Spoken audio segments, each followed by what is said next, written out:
जय महादेव दर्शकों, इस एपिसोड में हम लोग बात करेंगे लग्न पे। लग्न मूल रूप से क्या होता है और इससे क्या देखा जाता है, यह तो एक सामान्य सी बात है। लग्न सर्वाधिक महत्वपूर्ण क्यों होता है, यह विषय हम जानेंगे और यह भी जानेंगे कि लग्न की तुलना में चंद्रमा को वरीयता देनी चाहिए भविष्यवाणी करते समय या लग्न को देनी चाहिए, लग्न को प्रमुख रूप से समझा जाना चाहिए। इस विषय पर हम लोग बात करेंगे और दर्शकों, आपने बहुत सारे एपिसोड देखे होंगे लग्न पे, लेकिन निश्चित रूप से हम कॉन्फिडेंट हैं कि इसे आप सुन के पूरा वीडियो जब आप सुनेंगे तो निश्चित रूप से आपको यह लगेगा कि लग्न वास्तव में इतना महत्वपूर्ण इसलिए है और इसलिए इसको न केवल वरीयता दी गई अपितु सभी भविष्यवाणियों के लिए लग्न की अवस्था पर निश्चित रूप से विचार करना आवश्यक क्यों है। इस क्रम में मैं आपको सिर्फ दो बातें जो है सबसे पहले बताऊं कि एक तो लग्न आप सभी लोग जानते होंगे कि जो जन्म कुंडली है उसका मध्य बिंदु, यदि आप नॉर्थ इंडिया के कुंडली बनाने के पैटर्न पे जाएंगे तो ऊपर के जो 3 घर हैं लग्न, द्वितीय और द्वादश, ऊपर का 3 घर जो होता है उसका मध्य वह लग्न होता है।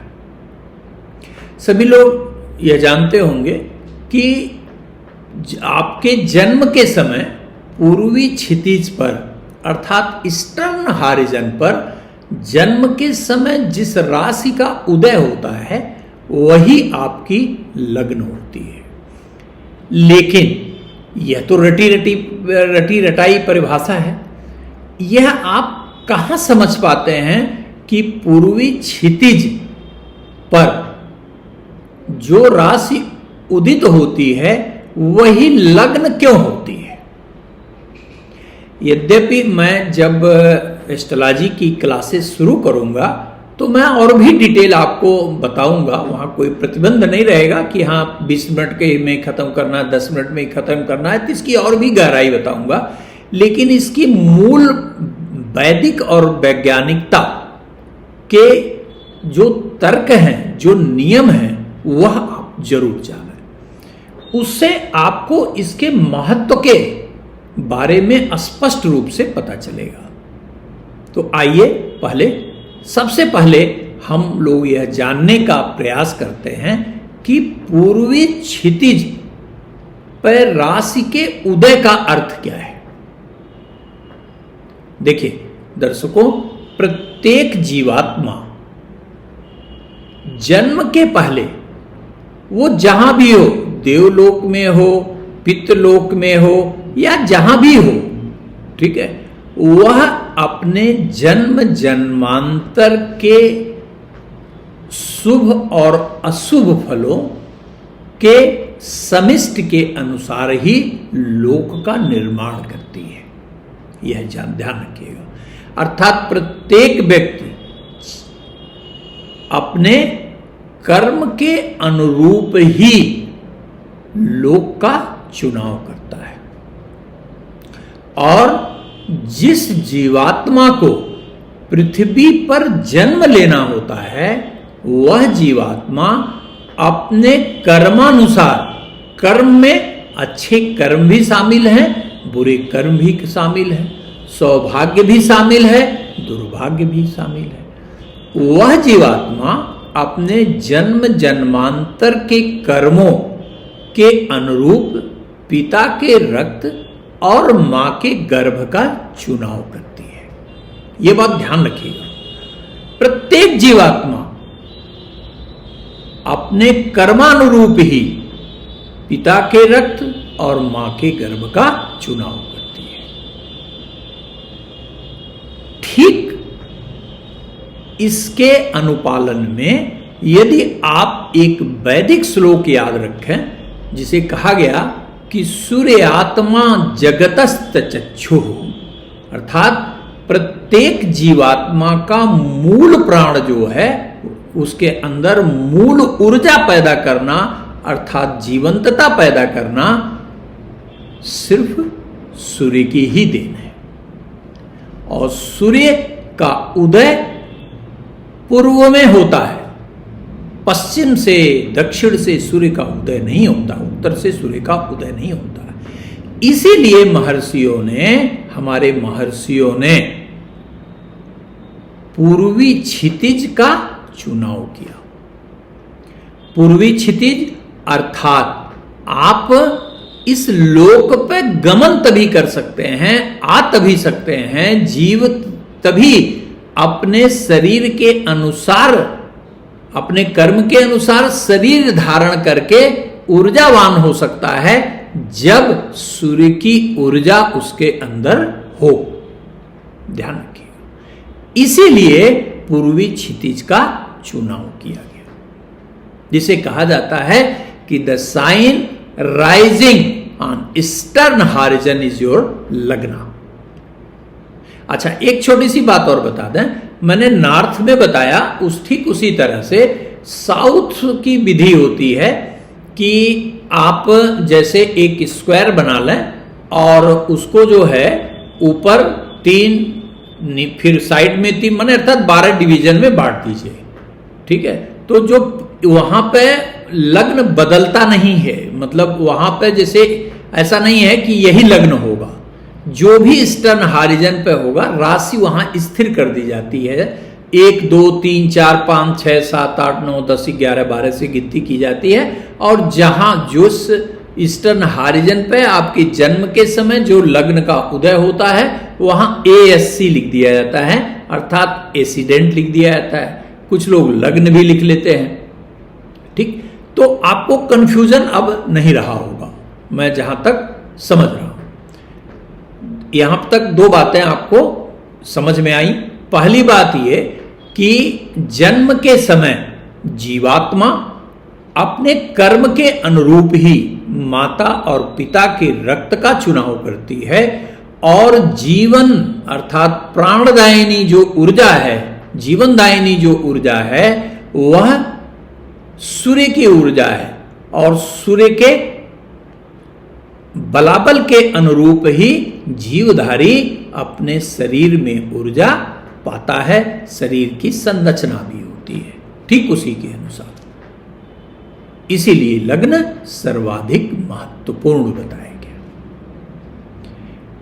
अब दूसरे विषय पे हम आए तो लग्न से क्या क्या देखा जाता है। जैसे आपने बहुत सारे वीडियो में सुना होगा कि लग्न जो है से आपका शरीर देखा जाता है, आपकी आत्मा देखी जाती है, आपका डेवलपमेंट देखा जाता है।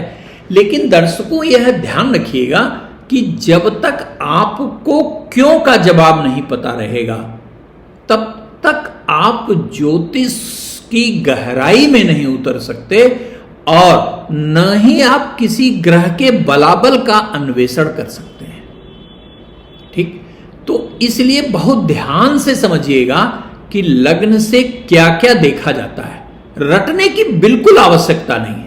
मैं आज आपको इतना सहजतापूर्वक बता रहा हूं कि बस पूरा वीडियो आप ध्यान से देखिएगा। जीवन में किसी किताब की जरूरत नहीं पड़ेगी और न ही किसी से पूछने की जरूरत पड़ेगी। कैसे देखा जाएगा, क्या देखा जाएगा? मैंने आपसे कहा कि सूर्य प्राणदायिनी ऊर्जा देता है जिससे शरीर की संरचना होती है। तो सबसे पहले आपके शरीर की आरोग्यता, आपके शरीर का ऊर्जा, आपके अंदर का आत्मविश्वास, आपके जीवन में प्रकाश कितने फेमस होंगे, कितने आप डिफेम होंगे, ये सूर्य अर्थात आपका लग्न निश्चित रूप से बताएगा। इसीलिए लग्न का मूल कारकत्व भी सूर्य के पास है। अब आपको दोनों ही बातें नहीं याद रखनी है, कि लग्न का कारक कौन है? अरे कौन कारक है भाई? जिसने आपको जीवन दिया वो कारक है। तो सीधा हो गया, लग्न का कारक आपका सूर्य है। क्लियर? सूर्य से आपने पहले प्रथम दृष्टया क्या देखा? आपका कॉन्फिडेंस लेवल, आपके अंदर किसी भी कार्य को करने की ऊर्जा, आप कितनी प्रसिद्धि पाएंगे, कितनी बदनामी पाएंगे, यह आपको लग्न से देखना है। आपके शारीरिक सौष्ठव कैसे होंगे, कंस्ट्रक्शन ऑफ बॉडी कैसी होगी आपकी, यह भी आप उसी से देखेंगे। जिस समय आप पैदा हो रहे हैं, जिस समय आपका जन्म हो रहा है, उस समय का वातावरण क्या है, environment at the time of birth. If you want to judge the environment of birth, तो यह आपको लग्न बताएगा। लग्न से ही यह स्पष्ट होगा कि जन्म के समय आपके वातावरण क्या था, परिवार की स्थिति क्या थी, आपके पिता की स्थिति क्या थी। कैसे पता चलेगा? पिता की स्थिति इसलिए क्योंकि शास्त्र सीधा सीधा कहता है कि सूर्य ही आपके पिता का कारक है, पितरों का कारक भी सूर्य है। आपके कुल खानदान के बारे में अगर पता करना है तो कुछ भी देखने की आवश्यकता नहीं है, सूर्य अर्थ और लग्न पर अगर फोकस करेगा आदमी तो यह बता देगा कि आपके पूर्वज किस स्थिति में रहे हैं और आपके जन्म के समय आपके पिता की स्थिति क्या रही है। अब इसके अतिरिक्त अन्य बात पे आइए, और सहजता पूर्वक समझने के लिए आप ये समझ लीजिए कि जीवन रूपी जो आपका कार्य है, या आप इसे बहुत सहज भाषा में आप समझना चाहें तो ये कह सकते हैं कि जीवन की पहिया जो है वो लग्न के ही इर्द गिर्द घूमती है। Means the pivot of your life is your लग्न। एक वर्ड में आप याद रखिए कि जीवन रूपी जो पहिया है वह सिर्फ लग्न पर ही आधारित है। जितना मजबूत आपका लग्न होगा, जीवन रूपी आपका जो गाड़ी है वो उतनी ही खूबसूरती से चलेगी। इसलिए लग्न की तुलना किसी से नहीं हो सकती है।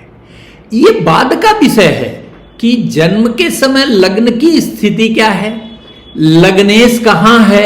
बहुत सारे लोग ऐसा भी है कि जैसे मान लीजिए आपका जन्म हुआ फला लग्न में और लग्नेश हो गया 0 डिग्री, तो अब पता चला कि महामृत्युंजय कराने लगे, फला कराने लगे। बल्कि मैं आपको एक पीछे एपिसोड में एक जातक के प्रश्न का जवाब देते हुए मैंने वीडियो बनाया था और मैंने लिखा था, बताया था पूरा कि किसी भी व्यक्ति के अगर ग्रह स्थिति 0 डिग्री है तो यह भूल बिल्कुल नहीं करेंगे कि वह ग्रह अत्यंत दुर्बल है।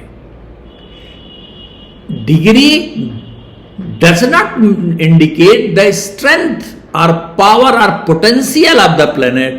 Degree only indicate the status, अवस्था बताती है, पोटेंशियल से उसका कोई मतलब नहीं है।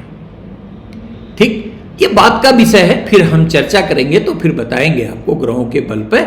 लेकिन पहले आप लग्न को खूब गहराई से समझिए।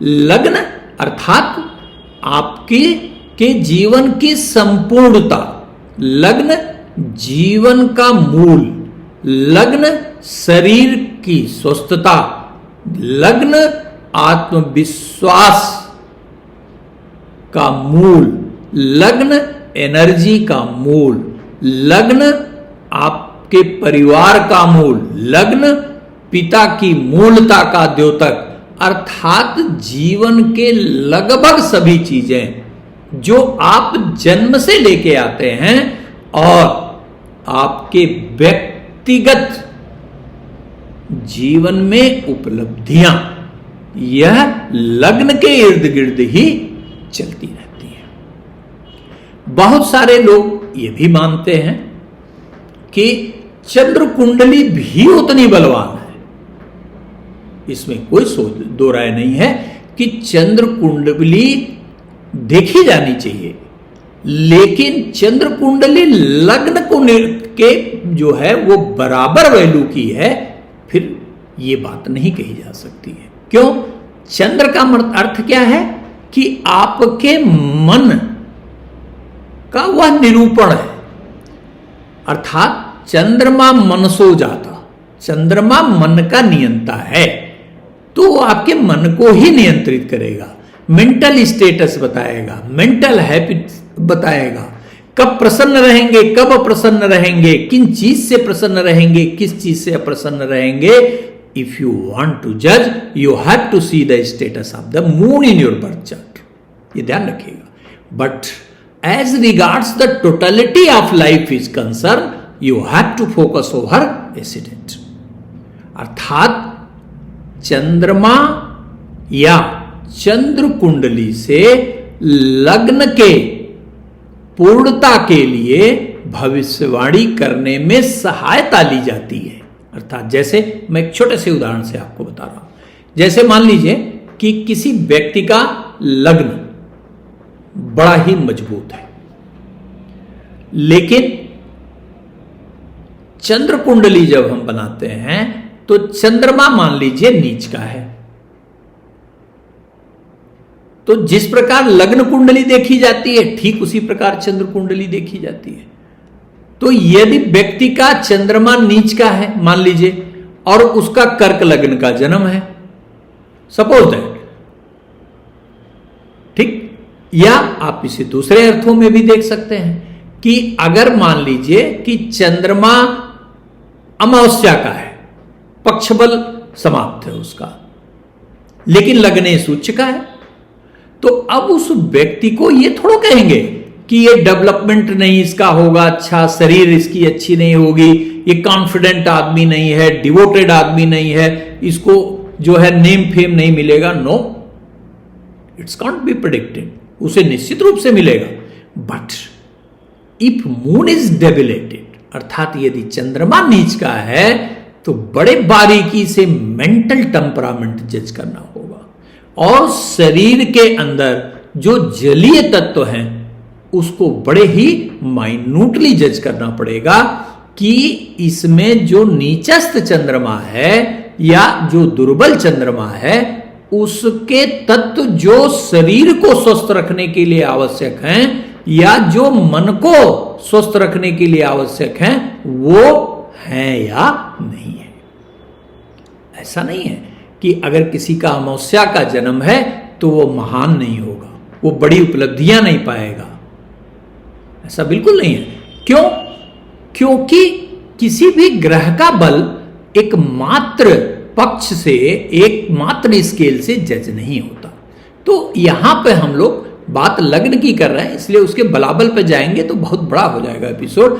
इसलिए मैं आपको एक बात ध्यान से कंक्लूड करते हुए मैं बता रहा हूं कि लग्न आपकी प्राणवायु है, ये ध्यान रखिएगा। मूल रूप से हमेशा चाहे आप कुछ भी प्रेडिक्ट करें, कुछ भी डेवलपमेंट हो, धन हो, संतान हो, हैप्पीनेस हो, भाग्य हो, कुछ भी अगर आप जो है प्रेडिक्ट करने जा रहे हैं तो डेफिनेटली माइन्यूट प्रेडिक्शन आपको या माइन्यूट ऑब्जर्वेशन लग्न की करनी ही पड़ेगी। बिना उसके आपका कोई भी भविष्यवाणी सही नहीं हो सकता। ऐसा नहीं होता है कि मान लीजिए आपका धनु लग्न का जन्म है, बृहस्पति उच्च का है, तो आप कहते हैं कि ये महान होगा। No, that is not true. उसके लिए आपके लग्न की बलाबल क्या है, लग्नेश की स्थिति क्या है, ये, और वह जो बल आपको प्रथम दृष्टया दिखाई देता है उच्च का, कहीं ऐसा तो नहीं कि वह बलहीन है। उच्च का ग्रह भी बलहीन होता है, ये ध्यान रखिएगा। जो प्रथम दृष्टया आपको दिखाई देता है कि वो उच्च का है, ऐसा नहीं है कि वो हर स्थिति में ही जो है वो सर्वश्रेष्ठ फल प्रदान करेगा। अगर ऐसा आप सोचते हैं तो आप गलत हैं। अब आपके बात जो है दिमाग में आ गई कि लग्न महत्वपूर्ण है। सूर्य ही लग्न का क्यों कारक है? वो भी आपको समझ में आ गया। दूसरा, चंद्रमा से जब तुलना करेंगे या 16 जो डिविजनल चार्ट होते हैं उनके के बारे में भी जब आप प्रिडिक्ट करेंगे तो सदैव ध्यान रखिएगा कि लग्न से ही सारे डिविजनल चार्ट बनते हैं। ऐसा नहीं है कि कोई भी बिना लग्न के बन जाए, इम्पॉसिबल है। आधार लग्न होता है, फिर जिस भाव की आपको प्रिडिक्शन करना है उसके लिए आप डिविजनल चार्ट का सहारा लेते हैं। जैसे एक छोटे से उदाहरण से बताते हैं कि मान लीजिए कि आपको किसी के विवाह के बारे में प्रिडिक्शन करना है, तो जब आप लग्न कुंडली में आप सप्तम पर विचार करेंगे, विचार कर लिया, उसके कारक ग्रह पे विचार कर लिया, ठीक, बहुत अच्छा, बहुत बढ़िया है, ठीक है। लेकिन अगर मान लीजिए कि उसका लग्नेश खराब है, सप्तमेश बहुत बढ़िया है, तो लाइफ नरक है। लेकिन अगर आपको यह विचार करना है कि इसका जीवन साथी कैसा होगा, तो यद्यपि बहुत सारी चीजें जो है वो 80% चीजें जो है वो लगभग लग्न की कुंडली से ही पता चल जाती हैं, लेकिन फिर भी आप नवमांस बनाते हैं। नवमांस से आपके जीवन साथी का विचार किया जाता है। नवमांस ये बताएगा कि आपके जीवन साथी का वास्तव में शक्ल सूरत क्या होगा, उसकी आर्थिक स्थिति क्या होगी, उसका मेंटल स्टेटस क्या होगा। मैंने सब कुछ आपको अपने जीवन साथी के बारे में अगर जानना है तो संपूर्णता से नवांश पर विचार करेंगे। लेकिन यदि लग्न ही आपका गायब है तो आपका जीवन साथी कितना भी बढ़िया हो उससे क्या मतलब है, कुछ नहीं रह गया, मीनिंगलेस है। जैसे मान लीजिए कि आप अरबपति, 12 व्यंजन आपके पास रखे हुए हैं और आपका शरीर ही खाने की स्थिति में नहीं है, तो सारे धन आपके व्यर्थ। तो इसलिए दर्शकों, आशा है कि आपको लग्न के इंपॉर्टेंस के बारे में पता चल गया होगा कि लग्न की तुलना किसी से भी नहीं की जा सकती, चाहे वो डिविजनल चार्ट हो, चाहे आपका मून साइन हो, चाहे वो सुदर्शन कुंडली हो, किसी से भी नहीं की जा सकती। ये ध्यान रखिएगा पहली बात। और जब भी कोई भविष्यवाणी करनी हो तो सबसे पहले लग्न की स्थिति जरूर देखनी चाहिए। क्यों? क्योंकि जीवन का यह मूल है। सुख के मामले में, दुख के मामले में, प्रगति के मामले में, आपके कॉन्फिडेंस के मामले में, आपके नेम फेम के मामले में, आपके ग्लैमर के मामले में, each and everything can be predicted. ये ध्यान रखिएगा। निश्चित रूप से दर्शकों, यदि वीडियो आपको पसंद आया हो तो चैनल को सब्सक्राइब करिए, लाइक करिए और बेल आइकन दबाना बिल्कुल न भूलिएगा। शेयर जरूर करिएगा।